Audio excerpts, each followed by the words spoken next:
Belum mengawali pada pembicaraan bab ini, ada hadis diriwayatkan oleh Abu Nuaim. Hadisnya maudhu, yaitu dalam kitab Hilyatul Auliya. Nang kitab Hilyatul Auliya, penulisnya Abu Nuaim Al-Aswahani. Kalau panjenengan lihat di kitab Hilyatul Auliya, itu juz 3, halamannya 121.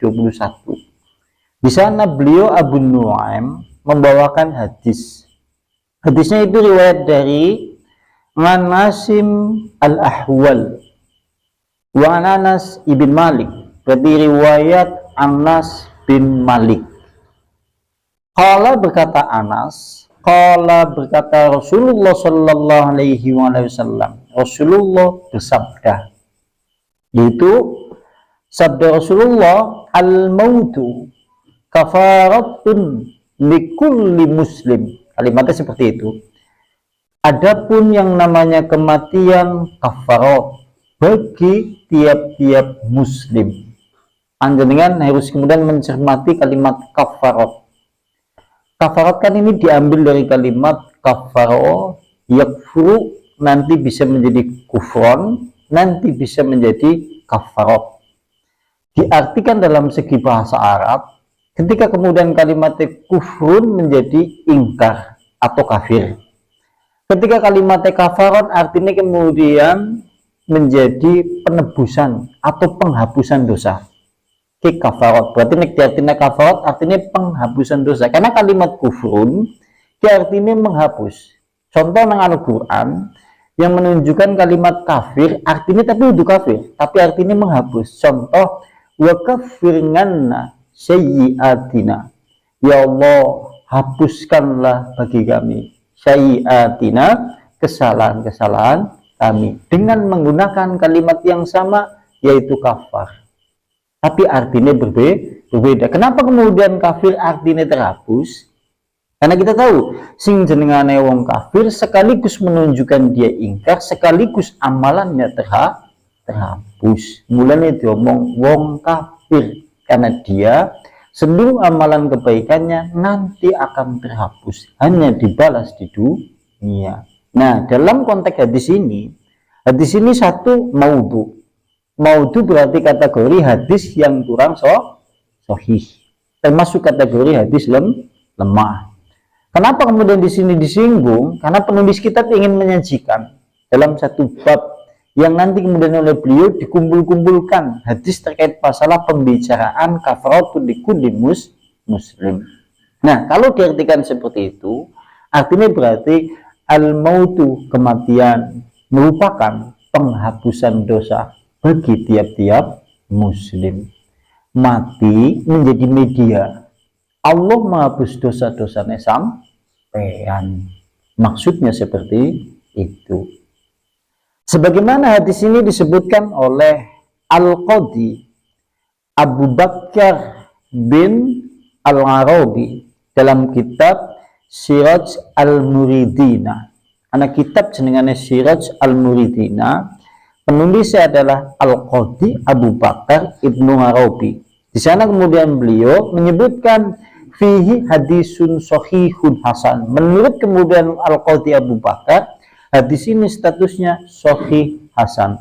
Tapi kemudian menurut ulama hadis hari ini, hadis ini sifatnya maudhu, termasuk hadis lemah. Wallahu a'lam bishawab. Terkait masalah hadis itu, dan kami juga bukan merupakan ahli dalam bidang hadis, sehingga kami menyandarkan saja kepada para mereka-mereka yang ahli dalam bidang hadis. Tujuannya adalah supaya kita mempelajari terkait masalah kematiannya itu sendiri, supaya kita lebih dekat dengan ingat kepada kematian, dan kemudian kita bersiap-siap untuk menghadapi segala sesuatu yang berhubungan dengan mati. Karena hari ini hampir-hampir yang ada di musola ini sudah menginjak usia lebih dari 40, kalaupun yang belum 40 sudah mau menginjak angka 40, angka dimana yang banyak disebutkan di dalam hadis Nabi. Maksudnya seperti itu. Nah, kemudian berikutnya, sekarang faslun bab innama kana al-mautu, maka yang namanya mati itu adalah kafarah.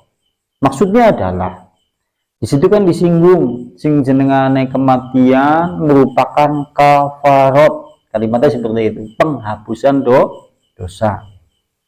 Karena di sini disinggung adalah likulli mayalqahu al-mayyit fi maradihi minal alalami wal aujangi wa qad qala Rasulullah sallallahu alaihi wasallam. Karena kita tahu sing jenengane manusia hidup yang ada di dalam kehidupan dunia, kaum muslimin, orang yang beriman kepada Allah atau siapapun, terkadang mendapati tatkala di masa hidupnya sakit yang tidak kunjung-kunjung sembuh, rasa sakit hati yang kadang-kadang ada dalam jiwa manusia, kemudian sakit yang juga sakit itu menimbulkan rasa yang pedih di dalam tubuh, atau kesengsaraan hidup, atau dari segala sesuatu yang pada dasarnya manusia tidak ingin menghendaki terhadap permasalahan itu.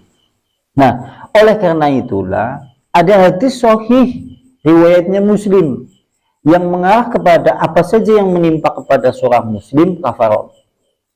Ada hadis sahih yang menyebutkan bahwa jika seorang muslim, orang beriman, tertimpa segala sesuatu apa saja yang menyengsarakan hidupnya, itu adalah kafarot. Contoh di dalam hadis Muslim, sekarang hadisnya sahih, tidak menjadi perselisihan ulama. Di sana disebutkan yaitu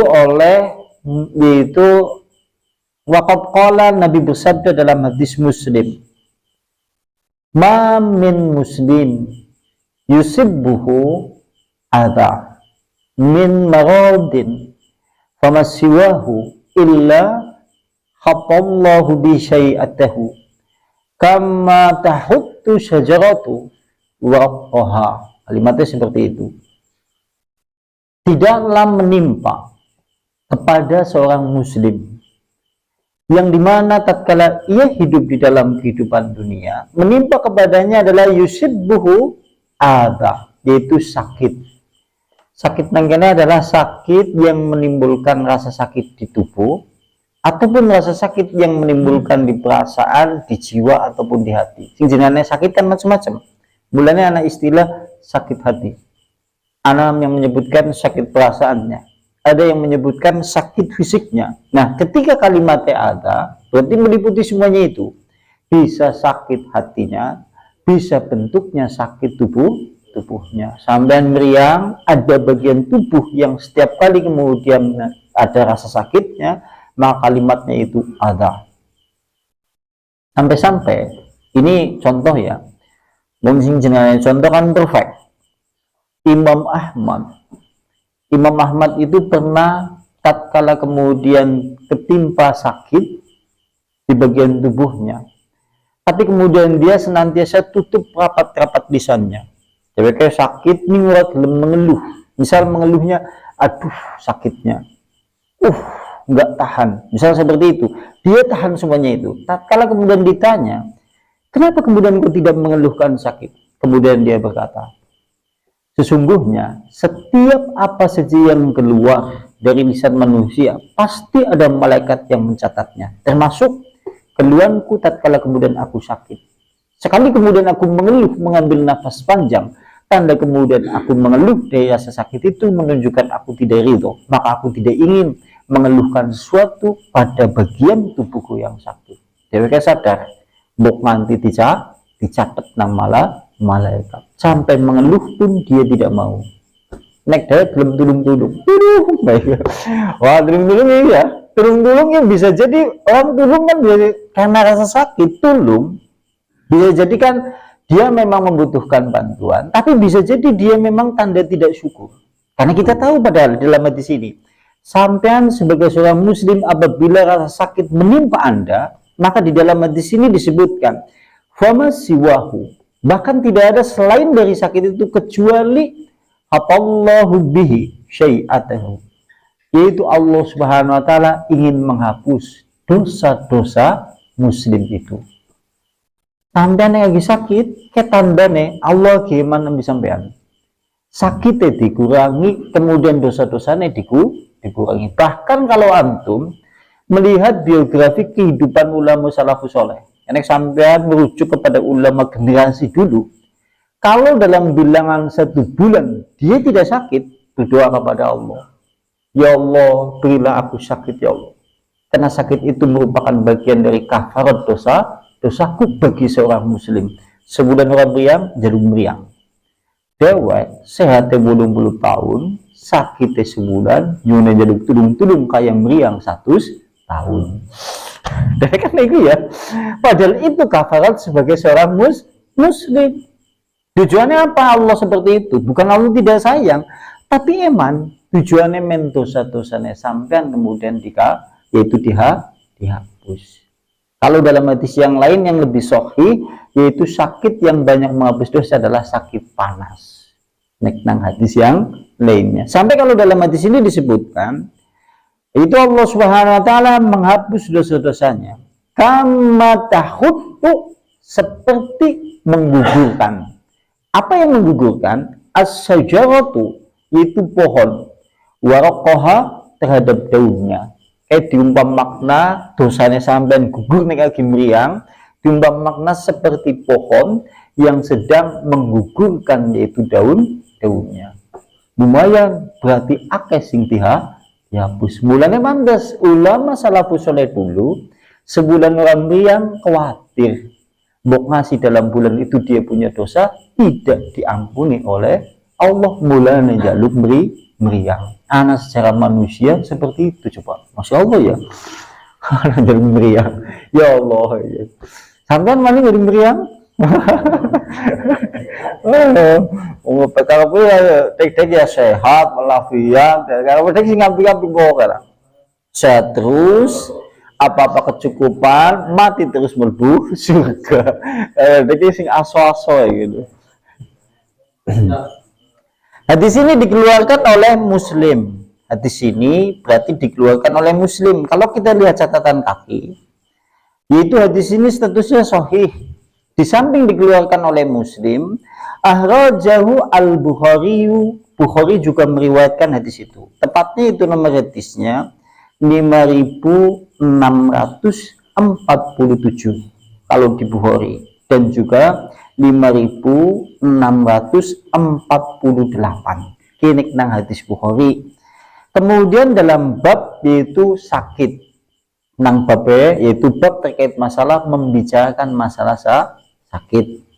Sementara kalau di riwayat Muslim itu di bab 2, yaitu di nomor hadis 2571